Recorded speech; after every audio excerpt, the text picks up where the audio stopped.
माझ्या आयुष्याचा एक नियम बनवलाय, अर्थात तो आपण सर्वांनी जरी पाळला तरी चालेल.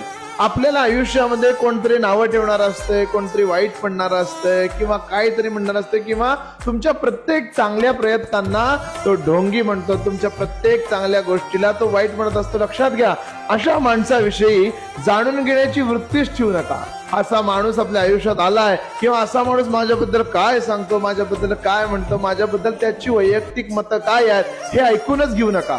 का तर अशा गोष्टी ऐकून घेतल्यानं आपल्या आयुष्याला झाला तर मनस्तापच होईल. आपल्या डोक्याला विनाकारण त्रास देऊन त्या व्यक्तीविषयीचा गैरभाव किंवा त्या व्यक्तीविषयीची वाईट भावना, वाईट विचार आपल्या मुखातून, आपल्या नेत्रातून त्याच्याविषयीचा वाईट भाव जाणार आणि आपल्या जीवनावर, आपल्या सेवेवर त्याचा परिणाम जर होणार असेल तर अशा व्यक्तीविषयी ऐकाच कशाला.